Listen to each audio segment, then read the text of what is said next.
Hello, it's Aliona with you, and we have some delicious treats for you, just how you like them, but this is a tough case. So make yourselves comfortable, pour some tea, grab some cookies, and let's watch. First, the legs are female. Second, there are problems. Well, actually, there are a lot of problems. The toes are bunched together. They're worn down because this woman wears special shoes since she lives in the city of Togliatti.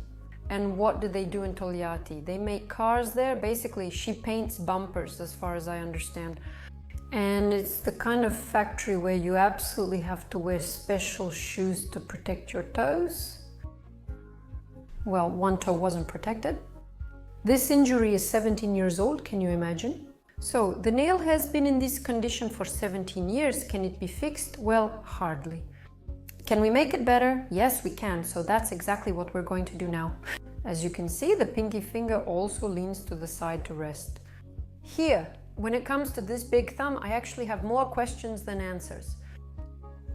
I want to say that this is the mother of one of my technicians, but that technician is not a podiatry specialist. She is an esthetician and mainly does manicures.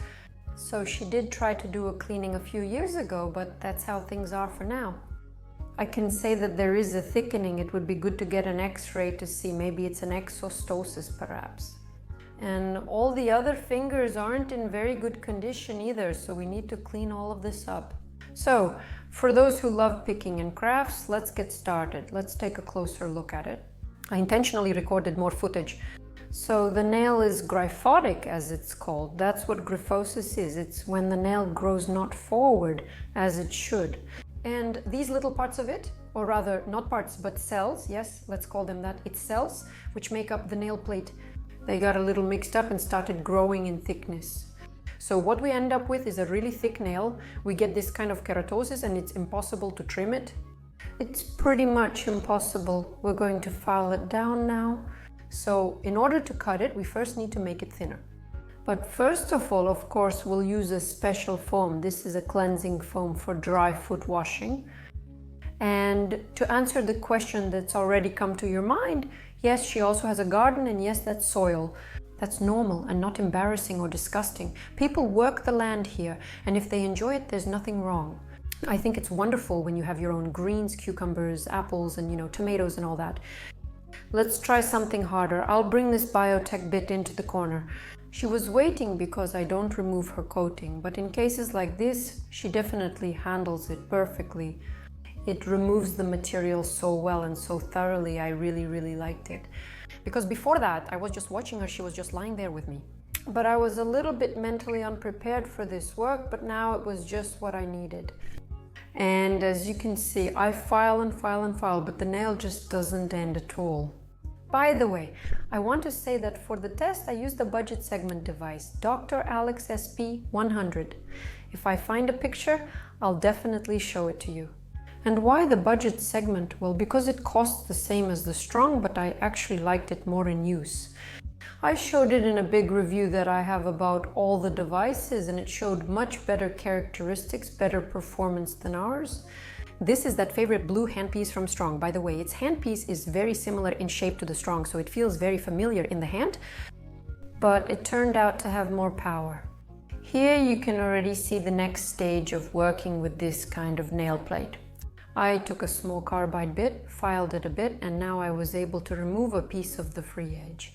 But inside there, oh my God, what was in there? There was a treasure. She'd been saving it up for a while. It was really ticklish for her, which is why she sometimes jerks her legs. It's not painful, just very ticklish. And there, when the nails are in that kind of condition, it's like the nail gets stuck in there. So there's this keratosis, the skin, this dry skin that hasn't fallen off, hasn't come off. It all gets stuck in there like that. And you kind of need to, fix it, get it out of there. So do you see these slightly twisting movements? And the work was, I can say, quite difficult. Nothing was catching there. I realized that there was a lot of stuff lying in there and it needed to be removed. We're not leaving it there, are we? So in several stages, little by little, I kept making my way further and further. Now, let's take the burr again. By the way, this is one of those burrs that I really like for this kind of cleaning. This is a carbide ball from Biotech. I think it's about 2 millimeters in diameter, but I'm not sure. As you know, I don't really remember these diameters, but I'll definitely show you a picture. They just have a set of different balls like this. I have this set too, and honestly, it lasts for a really long time. So I wouldn't say they're dull at all. I use them, and so far everything's been fine for me. At that point, you're not just removing the coating, but also your nails or skin. So here's another round. Now I'm already using the curette, and there was another difficulty. The finger wouldn't lower properly. It was always lifted up, so I had to pull it down. And of course, that made the situation more complicated. We tried to get everything out, and of course it resisted. Well, yes, it's earth, pure earth. Even though I took a special pair of tweezers with notches, it was still very hard to get in there. Here I took some liquid blade. I thought maybe I should soften the skin a little so it would get better, and I noticed a strange spot on my second finger. I'll work on it later. I'll show you how it turned out. It's not what I expected or what you might think. There was a surprise. Here I tried a smaller bit, the one I usually use for removing nails, but I left it on purpose. It's not suitable here. This work seems ineffective. I'm returning to the ball bit. Here the work is already very precise, because I understood that if this cutter slips now, it won't be good. And I also faced such a problem. What's in the sinus? Right here on this finger, there's also a darkened part of the nail plate, so it was clear that it needed to be cleaned there too, but the access wasn't very good. So we'll be walking a fine line, as they say. That means we'll have to work through all of this very, very carefully. I left all the pieces. I didn't cut anything out, just so that everyone who loves to pick things apart can enjoy it. But I have a request for you. If you like these kinds of videos, I need the social network not to block me. Please leave likes and write comments. I mean, please give me some reactions because you write to me. Why are there so few videos? I get blocked and banned. Some people aren't banned, but others are. With a large audience, you get more focused attention. My videos often struggle to pass the checks. As I record this, I still don't know if this one will pass, but I hope it does. So I'm asking you to give as much feedback as possible. Oh, it's going to be so great right now. Awesome, yeah. It's just this feeling of relief. Even for me when I watch it, even though I was the one doing all of this, but I still get that feeling. And when I was already sitting there picking at it, and when I saw that nail, I thought, wow, this is so cool. Everything is going to be great now.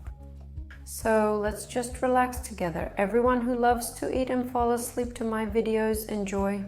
It's a budget device. I checked online, 17,250 rubles. I found the price of this device online on some website, but not the official one. I came across a slightly different one. Well, basically it's around 17 to 18,000 rubles. And at this point in time, I assure you that's actually a really budget-friendly price, because there are devices that cost up to 50,000. Even Alex has one, the SP130 I set my record on, which costs about 50,000. It's excellent. I can't say anything about that, but I decided to choose a cheaper segment because people keep telling me, you only work with expensive ones. By the way, this one costs about 17 to 18,000. I want to say, do you know what's available? It has a display. I liked the small electronic screen that shows the speed and the number of rotations you set. It's very convenient for work. Damn, I can't even talk. My mouth is watering when I see something like this. I really, really like it. But there's still a lot more digging to do. You see how dark it is inside. Anyway, about the device, okay, I'll leave it. I'll find the link, I'll leave it, and I'll try to add a picture too. I'll try to add the picture as well. I wanted to talk about this nail. The woman works in manufacturing, painting bumpers or something similar. I'm not sure about the details. Honestly, I can't tell a Zhiguli from a Moskvich, but that's not the point. The problem is that 17 years ago there was an accident. Either she got crushed or something like that. Basically, something happened and, so to speak, her finger got broken. Simply put, that's how you explain it. The mechanisms broke. It's exactly after some kind of trauma, either constant or just a single severe one, that these kinds of changes happen. So, this tonic clawing often happens because there was a trauma or because there was systematic traumatization. Some kind of strain? Well, for example,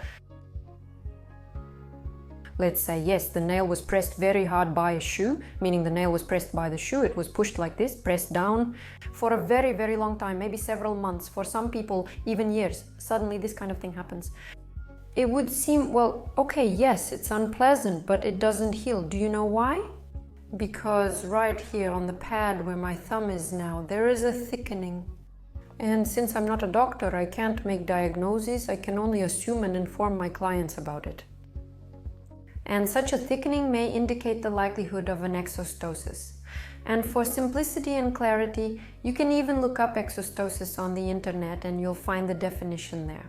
Basically, it's when a growth appears on our bone and it grows there exactly because the ridge isn't covered by the nail plate. The ridge is constantly under pressure. When someone walks in shoes, the body protects itself by growing something for protection. And it grows, it creates another part of the body that isn't needed there at all, and which will really interfere with the nail plate growing back.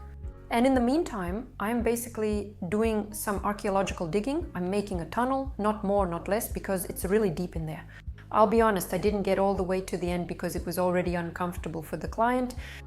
I gave recommendations for home care, and I want the specialist who works with me when she comes to see my mom in Togliatti to still come and to do treatments for her because, well, she needs them here. And after such a pedicure, she will simply feel so light and so refreshed.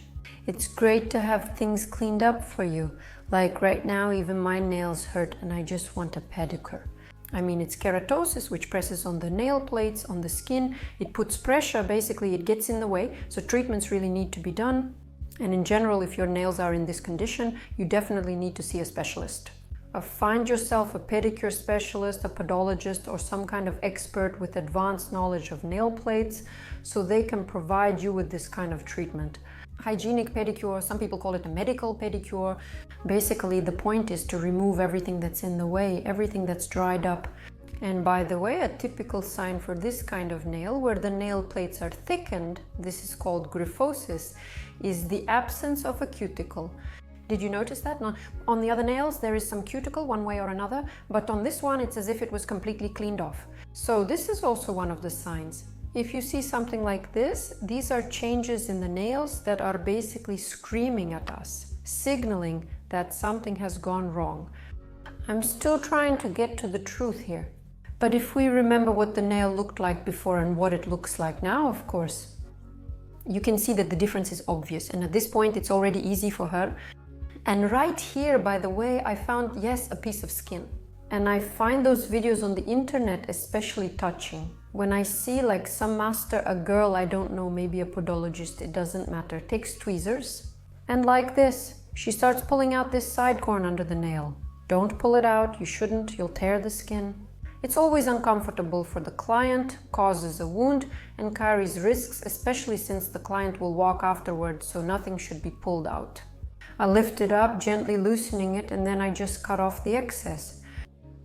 This is a very, very important point. You need to understand that this pulling, this extracting of the side callus under the nail is done just for show. But we don't need to do that. We look, and actually everything is pretty good for us. I also advised her to use drops from Domic with tea tree oil.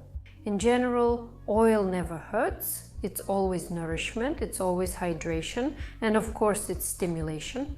You just need to keep an eye on this finger. And we'll see, maybe she'll have another chance to come to me for more practice. And of course, I also gave her some recommendations. I noticed her shoes are narrow. They're longer than usual, as we later checked, but the width is narrow. When you see the toes pressed together in a square shape with some calluses and rubbing underneath, that's a sure sign that the shoes don't quite fit, so keep that in mind, make a note of it for yourself too. I decided to treat, here's the pinky toe shoe. By the way, do you know what a milling cutter is? There was a moment involving it. I haven't even mentioned the coolest feature of the device yet, despite how budget friendly it is. And it provides, well, quite a comfortable experience and everything is just great. It has a feature, it's a brush device. No, it's not brushless, it's a brushed handle, but it has a function of a brushless handle. I think many professionals will appreciate this. And that's a really big advantage and a huge plus compared to the same strong, which it would seem is already breathing right down its neck. But no, it has a button that lets you switch from forward to reverse without stopping anything. You're working smoothly, decide to switch, press a button, and everything changes automatically without stopping. Now that's really cool. And all this for a relatively small amount of money. Now here's the surprise I promised you. So I thought maybe it was just a callus. Then I look and think, it seems like there's some kind of splinter there. Then I think maybe she pinched it at some point. And there was a small bruise. But I was very careful when I was filing it down with this little drill. I also took this TVS and opened it in different directions. Indeed, there was keratosis, there really was dry skin, but when I got to the end and sprayed it, I realized that it seemed to be a wart. So we examined it for a while, even under macro lenses, but those shots just didn't make it in here. We'll observe it for now and see what happens. Well, actually, it could very well be a wart because there's pressure on that spot. It might get injured, so why not? That's quite possible. I was only worried that I filed off the keratosis, but it seems we didn't touch the wart itself. So for now, let's wait. That happens too. Sometimes you can't tell right away or at first glance what exactly is in front of you. We'll trim the nails on the other foot and take the drill again. We're using the same drill bit, this big, huge one. Because on the second toe, of course, there is no onychographosis, but still the nails are thick. I decided to reduce the thickness a bit. And even here you can see that my clippers are having a pretty hard time handling it. Here's the treasure. We're taking it out now. Much has accumulated there. At first I thought there was something really bad there, but it's just the same thing. It's the same dirt. It got stuck and it needs to be carefully removed from there. We're taking all of this out, picking it out. There's also a callus near the nail, but of course the largest amount there is dirt. You could honestly watch this forever. And I already suggest you take a closer look at the pinky toe next to it because it's quite interesting. There are almost 2 of them. And in this case, this condition is actually acquired. And while I'm picking out the remnants of activity from the side of the big toe, I want to talk about the pinky toe. Very often I get requests, right here, we'll trim the corner. People often write about the pinky toe.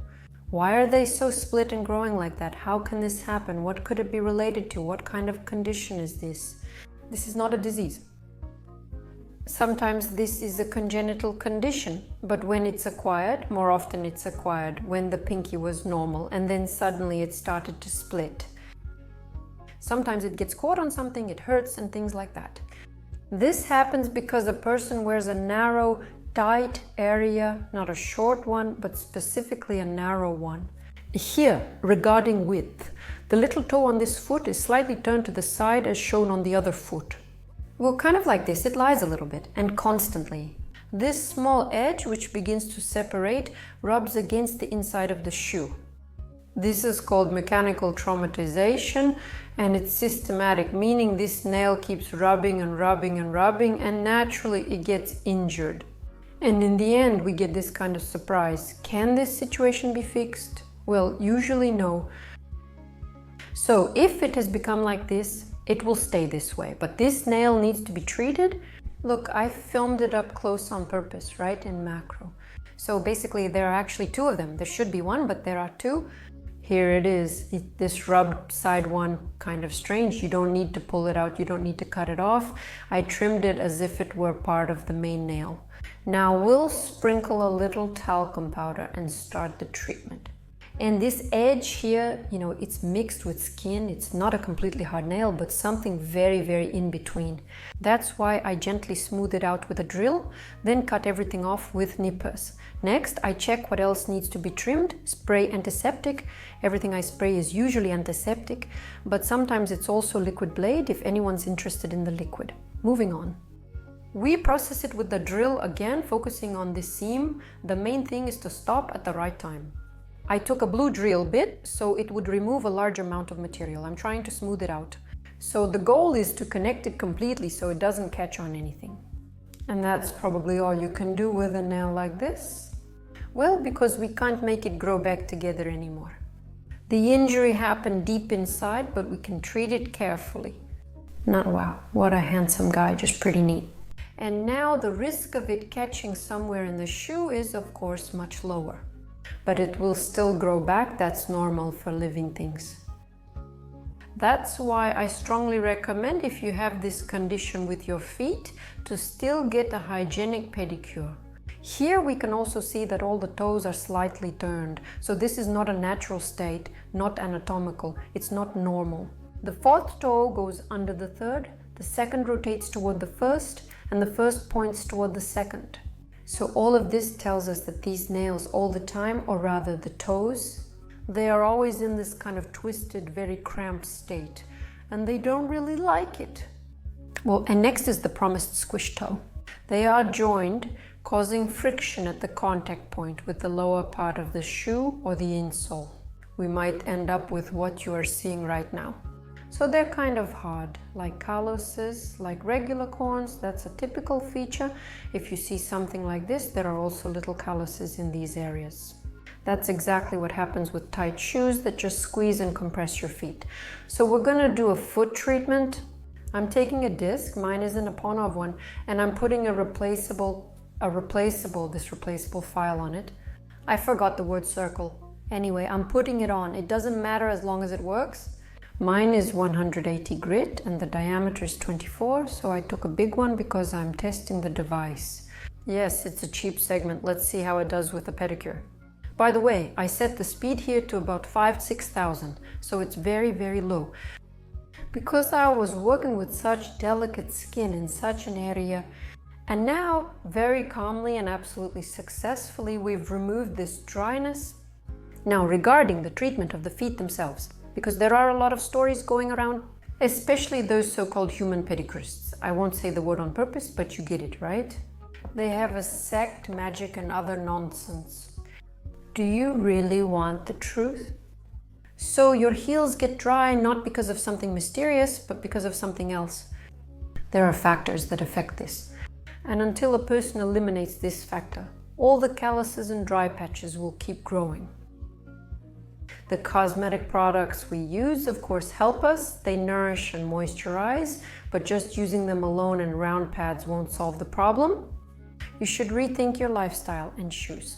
And when I told my model that, oh, sorry, the lens fogged up here, excuse me, please. And when I told my model what? I asked more specifically if she was going to change her shoes or her lifestyle, and she said, no, of course not, I'm fine as I am. We'll file it down, it'll be fine. You get it, right? Most people aren't ready to change anything in their lives. And that's why, no matter how super smart the products you use are, the effect will be very, very temporary. That's why we get pedicures every month. And it's normal that people don't plan to change anything. We can't influence that. There's no need to get angry about it either. It just bothers me a little that someone turns this into some kind of global conspiracy or some kind of magic. Yeah, like someday now Zeus will cast a spell and right now your heels will be healed. No, your heels won't get better if you keep wearing the same shoes, if you keep walking, I don't know, barefoot in your apartment where there's heating or in slippers outside. It will still have an effect. But regular care, yes, it will definitely work. And it's also great when, after a pedicure, you put on these clean, fresh white socks. Of course, I couldn't let her wear dirty socks. Even socks she wore just 5 minutes earlier wouldn't be fresh. We've already treated her feet, that's all from me.